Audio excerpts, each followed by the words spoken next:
My partner quiet quit our relationship and I need closure.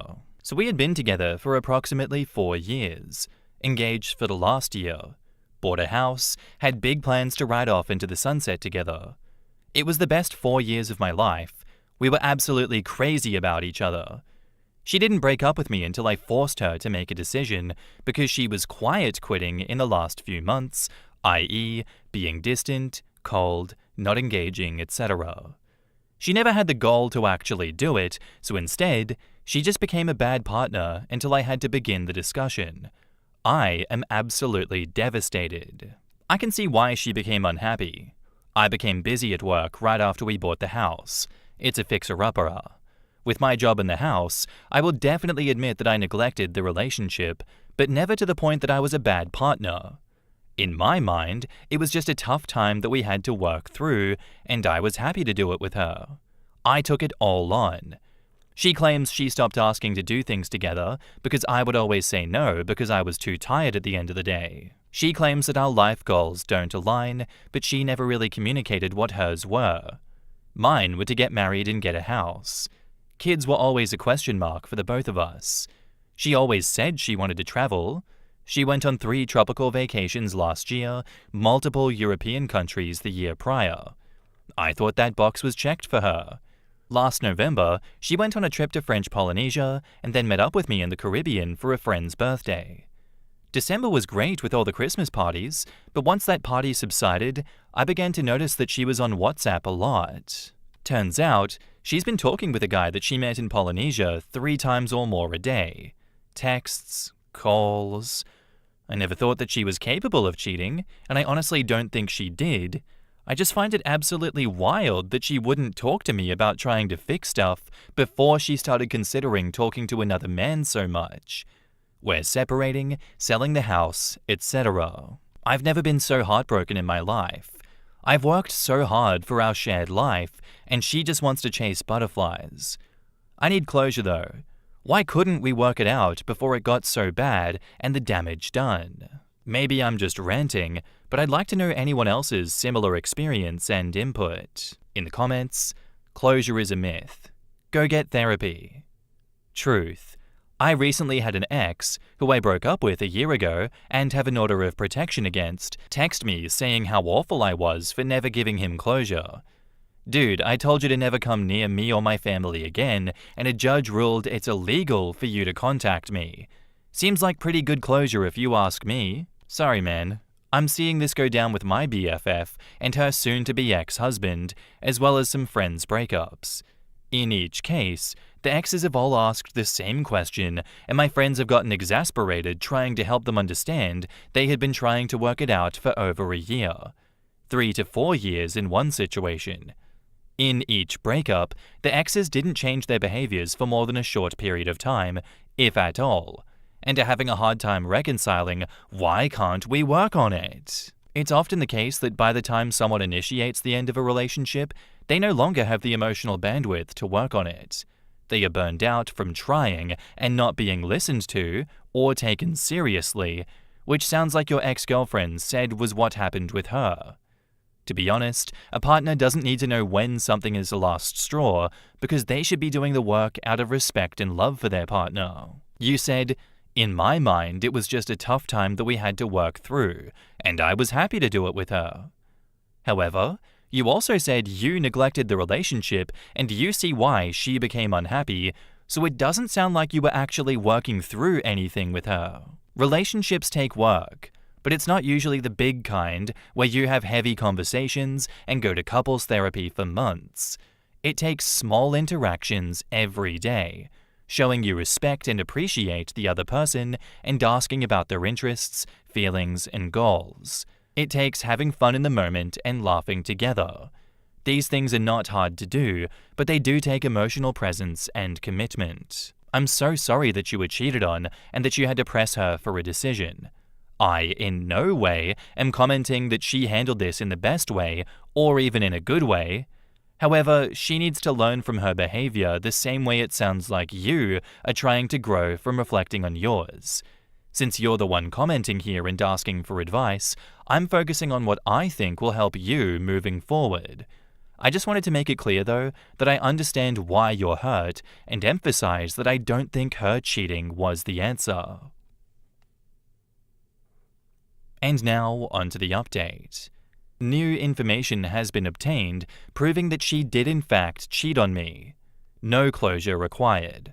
Onwards, I guess. Big thanks to those of you who provided similar experience and input on moving forward. Your thoughts are much appreciated. Damn. You know what? Sometimes the answer to this isn't like, we gotta work on ourselves as well. Sometimes we don't realize that we lost sight of the relationship when we focused on these other big goals, and we don't realize that we're causing the breakdown. No, she was just cheating. Jesus Christ. And at the same time, she's not going to be honest about cheating on you. I mean, it seemed pretty obvious that she was just cheating and that this wasn't a you problem. And it's good that you admitted your faults here, but she pulled away. She lined up another guy, and then she avoided those hard conversations when she knew that she was already halfway out the door. I'm glad that you don't need closure anymore, because I know that there are people out there that will experience all of this and still be like, but I still need closure. I'm still unsure. She's a cheating scumbag. That's all there is to it. Good luck going forward, OP. Our next post is by user EmbarrassedFact2154, and it's titled, My wife is a stay-at-home mum and has racked up $17,000 of debt in the past 11 months behind my back. My 30 male, wife, 30 female, is a stay-at-home mother to our 2 kids, 2 years and 8 months. I'm military and have been gone for the past year, and things have been pretty rocky. She brought up divorce in our last fight. She's been a stay-at-home mum for about 2.5 years now, and I've been okay with that since I've made enough to make ends meet. We have a joint bank account, and recently, ever since I got back, money has been tight. I saw her walking upstairs with a pen and paper, and since this is unusual for her, I asked what that was for. And she replied, just for finances. Since I'm the sole provider, I was interested what for, and she said that it was for her credit card debt. I asked how much she had, and she said $17,000. My jaw about hit the floor. When I asked on what, she couldn't give me a straight answer, but if it was anything like her past, it's just random junk from TJ Maxx, thrift stores, or from Target. The past 3 months, we've overdrawn our checking account every month because of her impulse purchases. Every time I bring it up, she gets very defensive and ends up being a fight. For some backstory, last summer, I consolidated our credit card debt into a $32,000 loan with a lower interest rate and have been making payments on that ever since. We both had 2 credit cards, we agreed to freeze one and only use one each. She never froze the one and continued to use both cards. I'm military and left for 8 months, and she went and stayed at my parents' where most groceries were taken care of, with the exception of baby formula, so I couldn't see daily spending habits. My parents said that there were boxes of Amazon packages nearly every day though. I feel betrayed. I'm mad. I don't know what to think right now. Am I wrong to feel like she needs to get a part/full-time job and get separate bank accounts? I would obviously cover bills and expenses, but I don't know how to correct her financial problem. We basically break even as is. Help. Update. Last night, I told her that I didn't want to speak to her about this because I don't want to say something out of emotion and something I don't mean, and I get this as a response. Go ahead and say what you want because you're clearly thinking of it. I know I don't work, I know I don't make money, and I'm sorry for that. I'm the one to blame, I will go to work, I have no problem with that. Then help me find a daycare and finish applying for the childcare. I've done a lot in this, and you haven't been any help with it. These are our kids, and this part of it isn't easy. Everyone in this world has debt, unfortunately. I'm not proud of it, but it's something that doesn't just go away in a few years as much as we would like it to. I don't know what's more frustrating or disturbing, our financial situation or her casualness and lack of responsibility and ownership for putting us in this situation. I make the most I ever have in my life right now, and yet this is the most upside down I am in debt. Unreal. In the comments, 7K60FXD says, She needs to go into the workforce. OP says, I agree. Since all the debt is in her name with her cards, I'm thinking separate accounts, and she solely uses her money to pay off her debt. You should keep an eye on that. If she can't be trusted not to rack up debt when she has no job, what makes you think she'll actually pay off her debt, which is now 50% yours? More than likely since you're married, depending on your state. In the event you get divorced, not that you said that it was an option at this point, just make sure you're not fucked. That's financial infidelity. OP says, got it. Thank you. And thankfully, my state is not one of them. I checked. Keybar 8 says, I couldn't fathom $17,000 on useless purchases when you can't afford it. She doesn't even seem remorseful about it. You will be trapped in a cycle of credit card debt. Really think about whether or not you're better off cutting your losses now. OP says, I really don't want it to come to that, but I agree with you.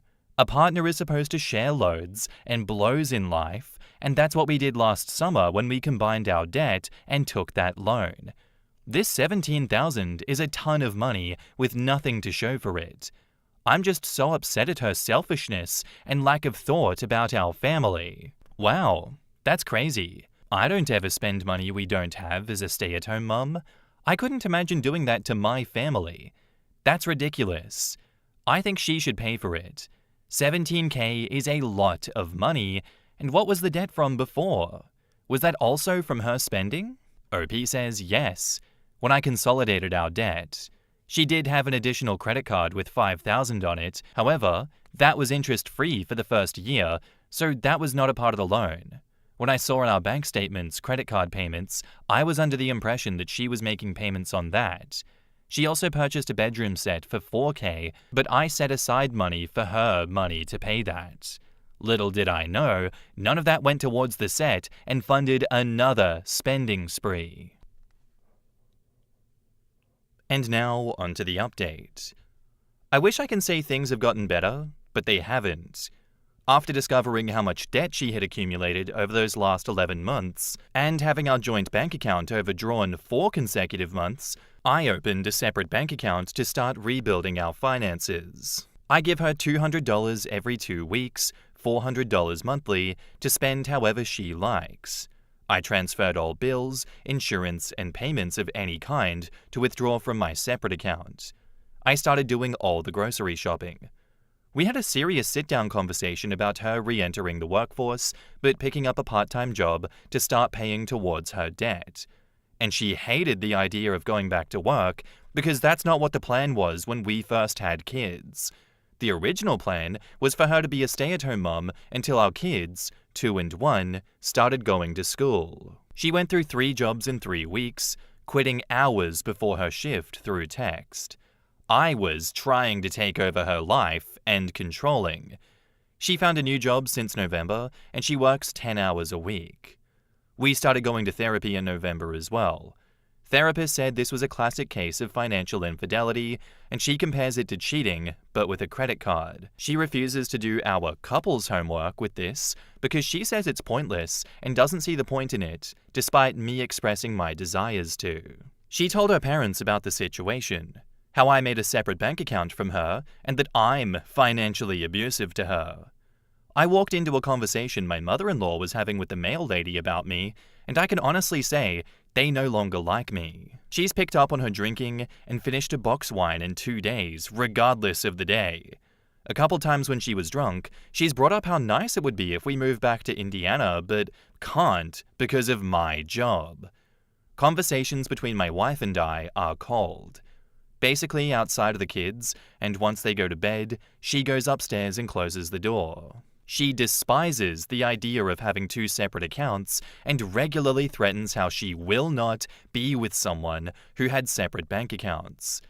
Recently and currently, I was put on a 3-month tour overseas and she quit her job, quit therapy, packed up her stuff and the kids' stuff, and went back to Indiana until I come back. Things have gotten so unbelievably messy. In the comments, True Believer 14 says, file for a legal separation so you won't be responsible for any new debt that she incurs. OP says, we live in a state where debt stays with the individual, not the couple. So that's good. OP, I'm sorry you're going through this, but since she's left you and you're going overseas, and it looks like divorce is imminent, I would suggest the following. 1. Change all beneficiary information on your life insurance and your military benefits to your children, and make your parents the executors. 2. See a lawyer and file for legal separation. Draw up your will, or redo it, and list your parents as executors. Create a trust for your insurance and benefits to go into so that your kids are taken care of. Change up your power of attorney and healthcare proxy to your parents. 4. Keep the bank accounts separated. I suggest this because if, God forbid, something happens to you overseas, your wife has shown that she lacks the emotional maturity, accountability, and financial responsibility to properly take care of your children. Doing this, her not having easy access to your money in any event, would force her to not only find a job, but to keep it as well. I'm very sorry about the state of your relationship. She doesn't want help. You can't make her see things your way, because unfortunately, she doesn't care to. So protect yourself and your kids from her financially until you get back stateside. I hope you get back safely from your tour. Marmik says, this isn't someone who is remorseful or working on themselves after a mistake. This is just ridiculous. See if you can minimize the financial impact on you from her bad decisions, then divorce her. She doesn't want to work? To be held accountable for her decisions? Then she can resolve her problems on her own. The kids make this super tricky, but she's not a sensible person to care for them either. OP replies, I agree. Every day is like the Twilight Zone. Nothing she's doing is helping us come together as a team again or working on herself/mental health. It's to the point where if I don't 1000% praise her every decision, let alone question anything she does, it's me trying to control her life. Kids do make this extremely tricky to navigate, but I would fight my hardest for full custody. Well, the problem is that it sounds like weaponized therapy speak. Someone has said financial abuse can mean controlling access to funds and controlling a homemaker partner through an allowance, and she has neglected to grasp that. In the context of her financial abuse of you, you are not abusing her, but drawing healthy boundaries. Again, if it weren't for the kids, I'd make sure everyone knew about the part she's conveniently neglecting. OP says, you're right. I could not continue to stand by and do nothing as the paycheck gets drained within the first 5 days of getting it. The "we need to look at what we're spending money on" talk was useless. The "be more careful on what we're buying" talk was useless. The budgeting was useless. At the end of the day, I needed to protect myself and our family financially and separate the accounts because we were just hemorrhaging money. In some of our final months, our therapist did suggest I stop the allowance because it can be building an unhealthy power dynamic in the relationship, and suggested my wife going back to work full-time and having our kids in daycare.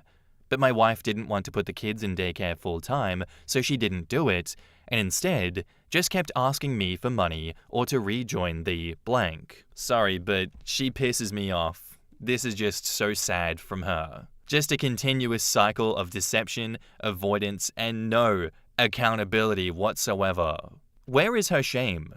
Genuinely, she hid $17,000 in debt from you, then just ignored any agreements you guys had before, refuses to work, then quit therapy and flipped it on you for being No! You are not controlling. She is a piece of work. She is an absolute piece of shit, this woman. This is a pattern of behavior, and you should not continue putting up with it. Her saying it's abuse is just deflection. That is just baloney. She is so scorned for being called out for her financial infidelity. The therapist said it.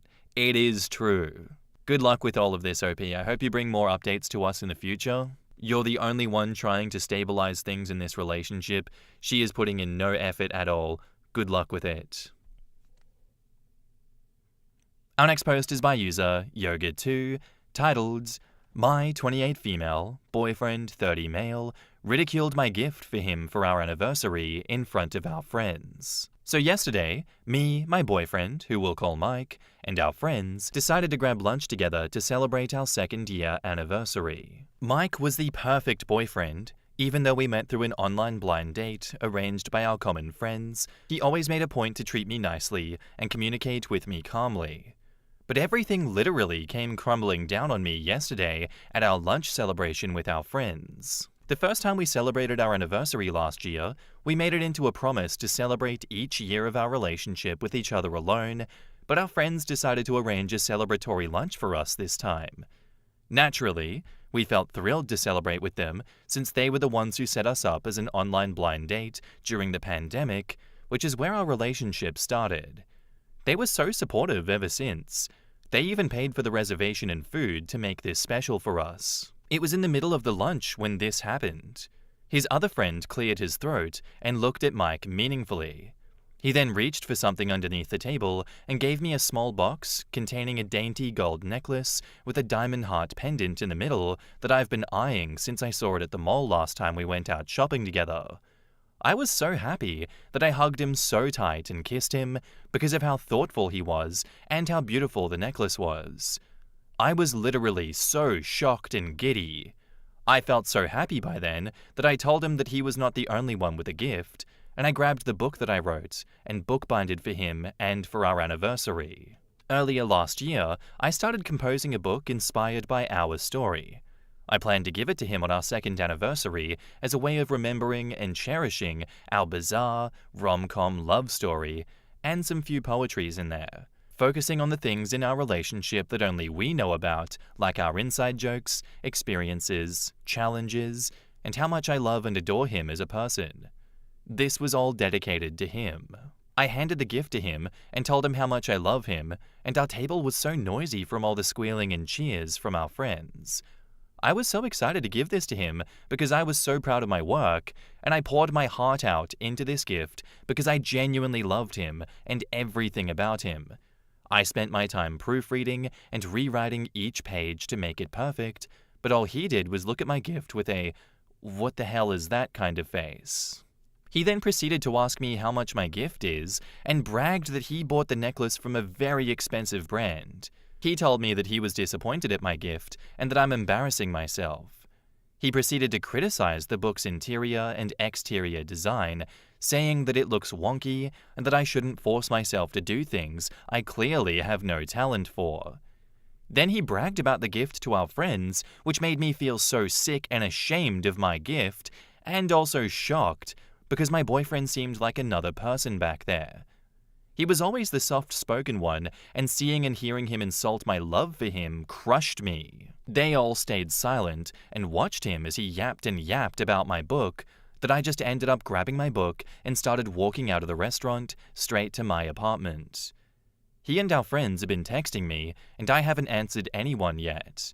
One of his texts said that he was just looking out for me and didn't want me to embarrass myself in front of our friends. I just felt so small and stupid for making handmade gifts when I know that I'm not an artsy person, and I felt embarrassed and sad about how he humiliated me back there. I mean, the book didn't have a fancy exterior, that's true, but what hurts more is the fact that he insulted it immediately without even looking at what I wrote in there first. This has been weighing me down since yesterday, and I thought maybe sharing this here will make me feel better. Thank you, Reddit. I hope everyone is having a great new year. In the comments, Mizzy Von Muffling says, "Send him the necklace back and break up with him. What an asshole. You deserve much better." Seriously, what a total asshole. He's trying to make it so she doesn't embarrass herself in front of her friends, and then goes to humiliate her? What the actual hell? Please, OP, take this advice and end the relationship. He does not deserve your time, energy, or most of all, your love. You deserve someone who will respect you and cherish that you made something for him so special. End the relationship, block him, and go no contact. There is nothing he can say which makes up for what he did and the pain and humiliation that he caused you. When someone shows you who they are, believe them. He just showed you the truth. I will add one more thing to this. When they show you the first time, don't wait for them to show you a second time. I design and make book covers, do edits, do interiors, and even write books myself. This is not an easy job. Anyone who cannot appreciate a gift is an asshole, Anyone who cannot appreciate a gift made with love, thought, and appreciation for a single person is straight up an effing douchebag. Buying jewelry is easy. Coming up with a cover, story, and an overall design concept is some of the hardest things ever when it's not your normal job. My first book was written pretty quickly, but understanding self-publishing, how to format a cover and manuscript, and how to navigate it all took much, much longer. Don't be embarrassed. Be proud that you accomplished something that many people cannot do. If anything, be embarrassed that you're with a person who has no appreciation for honest, hard work, and maybe dump his ass. OP replies, "Thank you so much. This comment made me feel so much better, and oh my god. You have such an amazing job, and I hope you more success in your profession. You are such an amazing and talented person with a great heart. Thank you for this." And now, on to the update. Thank you guys for all the messages you sent me. They gave me some ideas and validated my feelings, and for that, I'm very thankful. I'm going to break up with him today. I followed one of the comments and sent him the necklace back. He called me, and he was crying, asking if I'm throwing out his love for me. I literally almost broke out of the phone to punch him. I was so angry. He did that to me, and now that he tasted his own medicine, he's gonna be mad about it? He said that I can't break up with him over the phone, and I think he's gonna force himself to my apartment. So I tried calling some of our friends for help. When they arrived, they hugged me and sat me down. Apparently, our friends also aren't contacting him and told him to get lost and that they were never friends after that. They also came over with some of my favorite foods and all comforted me, saying that they thought that he was great because he used to be such a green flag. They also told me that I have nothing to be embarrassed about because all he did back there was humiliate himself, not myself. They will be staying with me throughout the night to keep me safe from him, and if he tries anything weird and aggressive, I know a lawyer friend, so I am gonna be okay. Thank you everyone for your help and time to read this. I am thankful for all of you. In the comments, OP replying to an earlier comment telling her to send the necklace back, says, "Thank you for this. I did this and he did not appreciate it. He was angry and crying, but I already made up my mind. I'm not staying with someone like him. As one of the comments said, if he did it once, he'll do it again. Thank you again, and I hope you have a great new year." Strawberry Gusher says, "I'm fully aware that the price of a gift shouldn't typically factor in. Ironically, however, if OP were to price out the time that it took her to hand bind and write a custom story for him, I imagine the book would have amounted to quite the expensive gift. This is literally the sweater curse. Is it ungrateful men who don't appreciate the care and effort that goes into making a handmade gift? Or is it someone who likes making things, expecting the receiver to be grateful for a massive amount of effort that they didn't ask for? It's a recurring topic of conversation in a lot of craft spaces. Understandable to not like a gift, any gift, but rule 1 is that you don't say anything about not liking it to the gift giver, certainly in public. The exception would be if you start a trend where a sweater is the gift every year and you don't wear sweaters. What an incredibly odd thing to just start lashing out at her in front of everyone like that.